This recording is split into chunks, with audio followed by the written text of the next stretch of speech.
Hello everyone, welcome to my channel English by Anupama Jain. I am Anupama. Let's begin. Hello, how are you? How is the practice going? कुछ समझ आ रहा है? कोई confusion है? I hope अब तक आपने जितने भी वीडियोस देखे हैं इंग्लिश से रिलेटेड, कम्युनिकेशन से रिलेटेड, ग्रामर से रिलेटेड, उनमें कोई प्रॉब्लम नहीं है. You have to be very clear at every step to become a confident English speaker.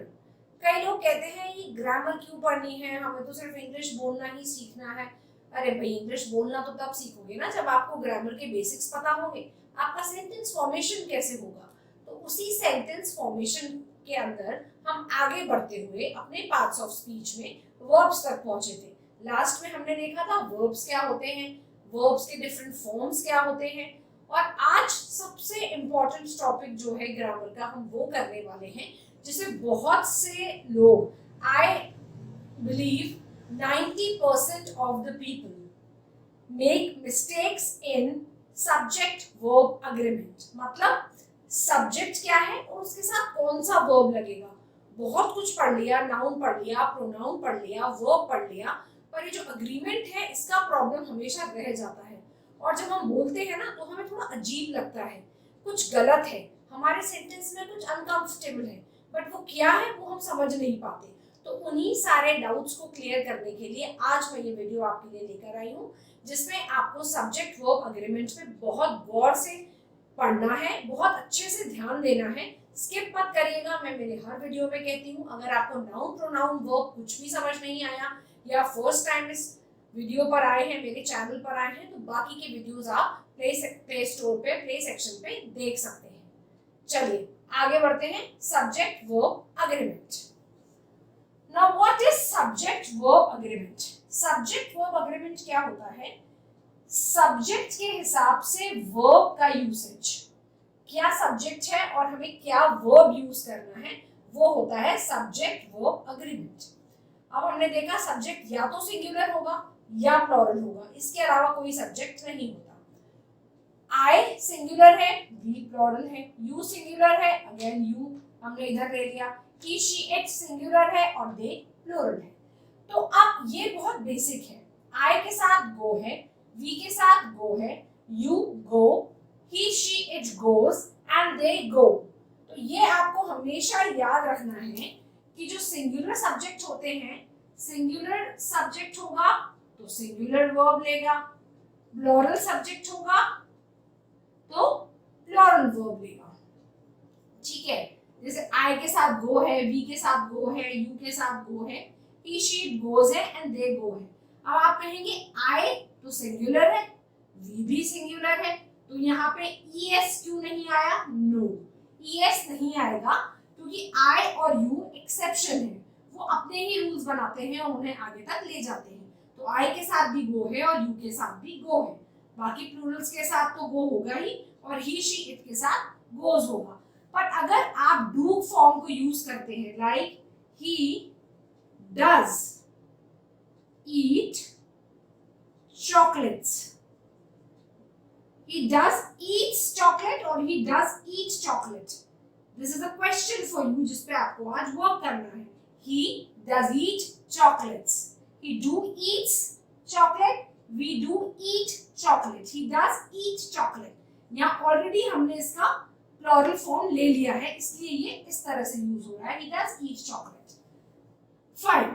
अब हम देखते हैं सब्जेक्ट वर्ब अग्रीमेंट जो है ये एक बहुत ही कॉन्सेप्चुअल टॉपिक है, राइट. इसके अंदर जो हम इम्पोर्टेंट बात करेंगे वो है इसके 15 रूल्स की. अगर हमें वो 15 रूल्स समझ में आ गए तो आज के बाद आपका कोई भी sentence at least subject verb agreement के कारण गलत नहीं होने वाला. तो एक एक रूल को बहुत ध्यान से समझिएगा. एग्जाम्पल्स मैं बताऊंगी, उन एग्जाम्पल्स को ढंग से समझिएगा. चलिए पहला रूल देखते हैं. First rule of subject verb agreement. Very first rule of subject verb agreement क्या कहता है? चलिए, कंपाउंड सब्जेक्ट्स. कंपाउंड सब्जेक्ट्स का मतलब होता है सब्जेक्ट्स कंटेनिंग टू और मोर नाउन और प्रोनाउन. कंपाउंड का मतलब यही होता है दो या दो से ज्यादा.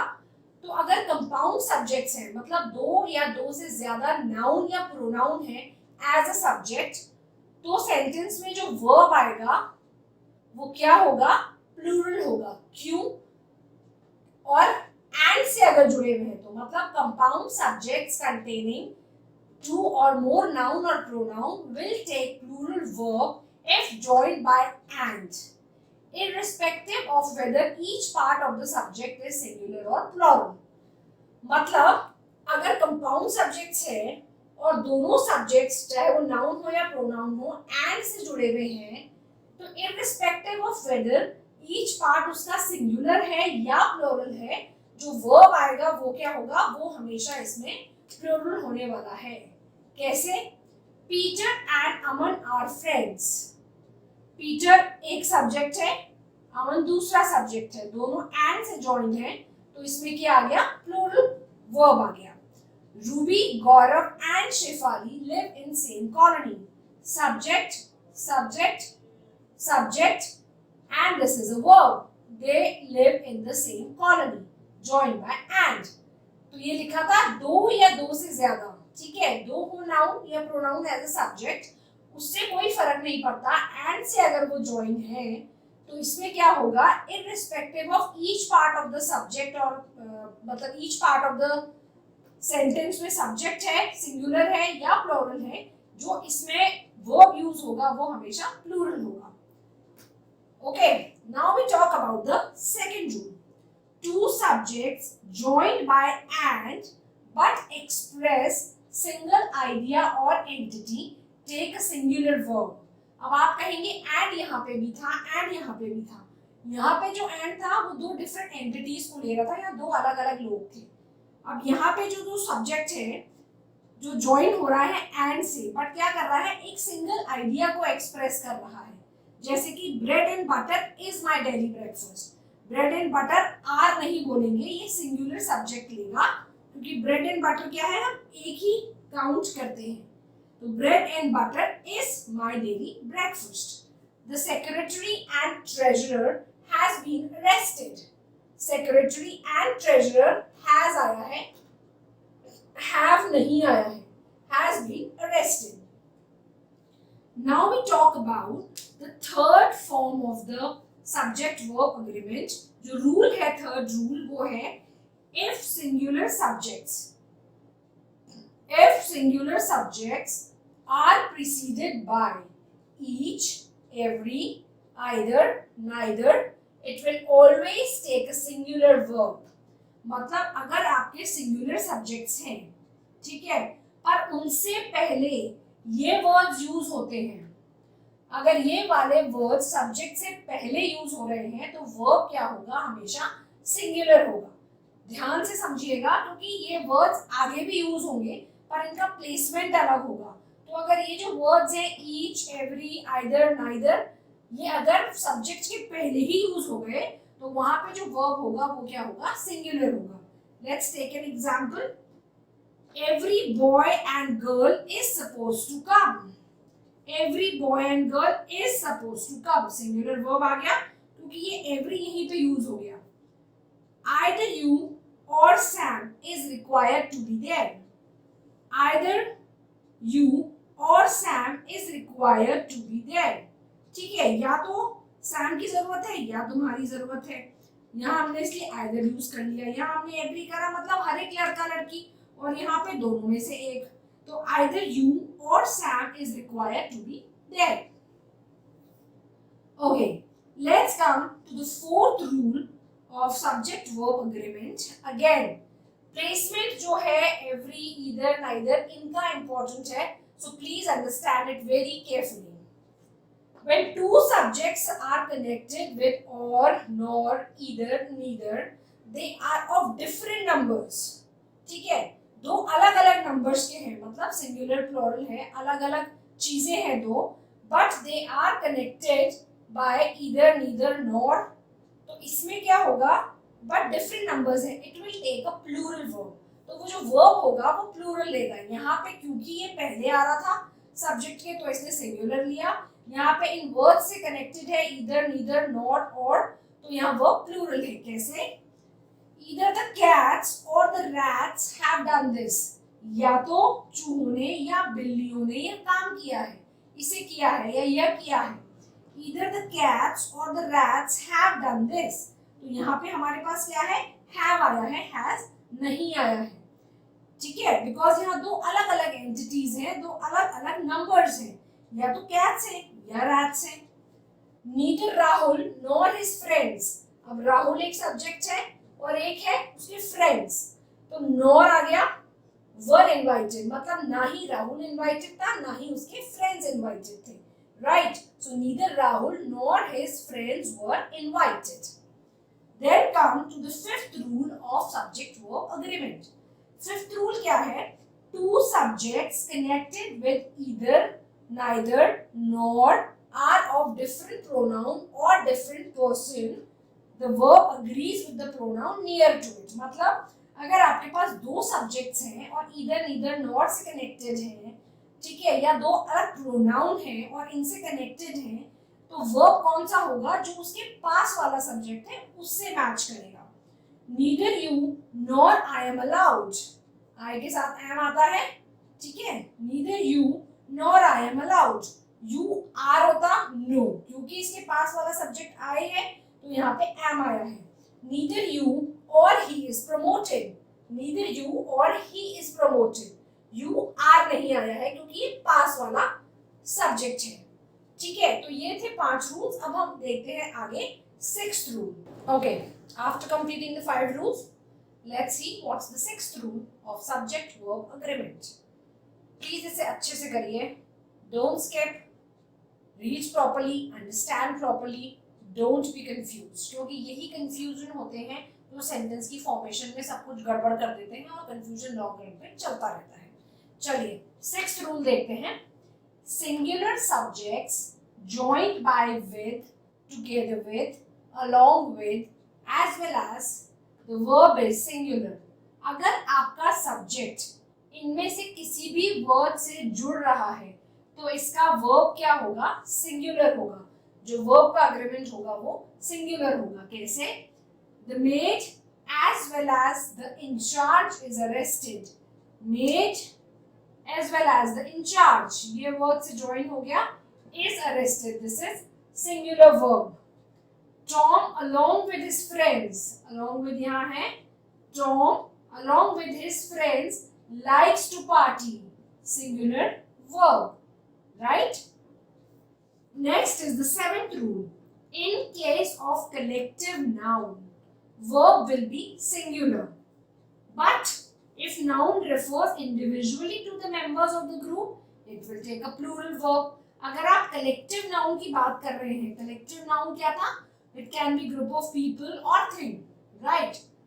तो उस केस में collective noun की जब बात कर रहे हैं तो verb singular होगा. But अगर हम उस collective noun में किसी ग्रुप के किसी मेंबर की, इन स्पेसिफिकली मेंबर्स की बात कर रहे हैं या मेंबर्स को पिन पॉइंट कर रहे हैं, तो क्या होगा?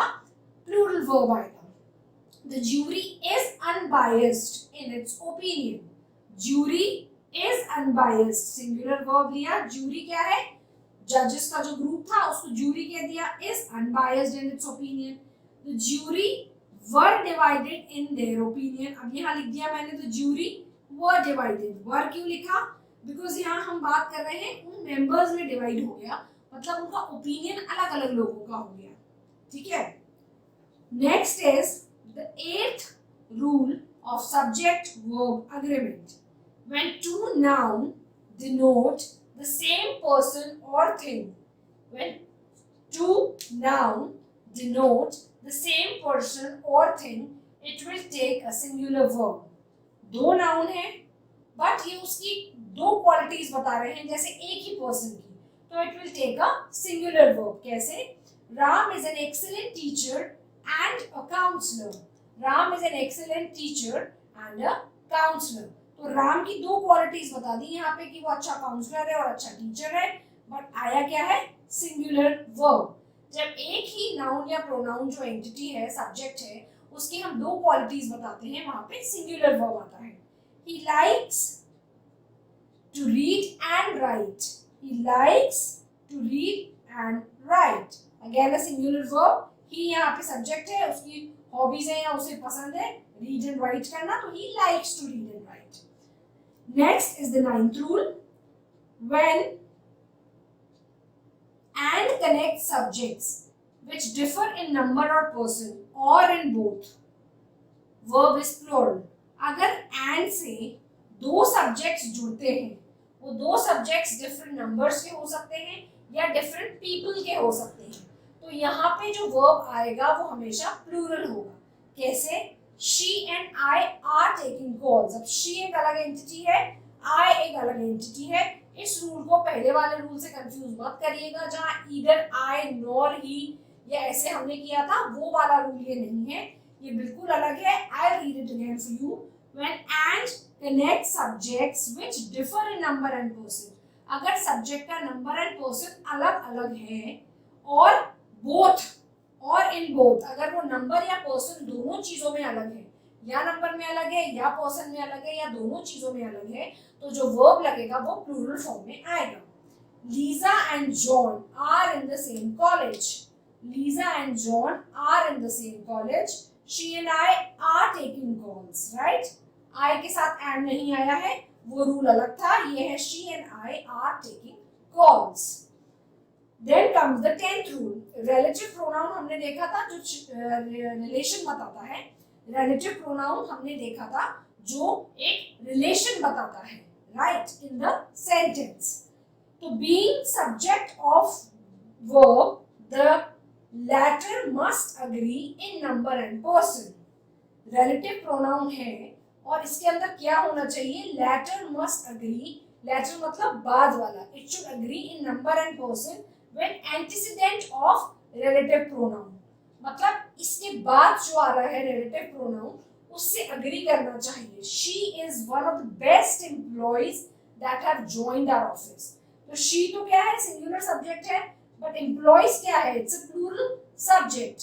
तो ये एंटीसीडेंट है, इसलिए यहाँ पे क्या आया है? It has come with a plural subject relative pronoun के अंदर.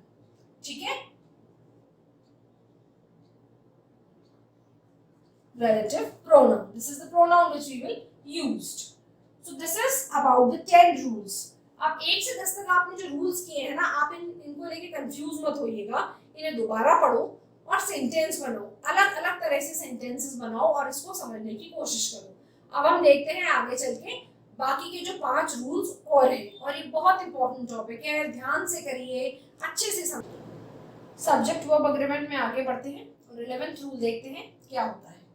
11th rule है when singular subject is followed by a plural number which precedes with the verb, the last one must be a singular, such as it agrees with the singular, it agrees with the subject and not the nearest noun. Sentence से आपको समझ आएगा.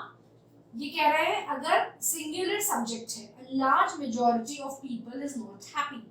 अब ये subject तो singular है, it is preceding with the verb.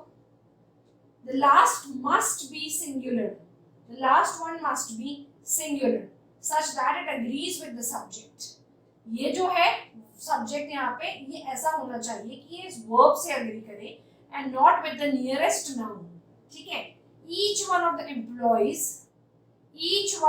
employees has done their work well.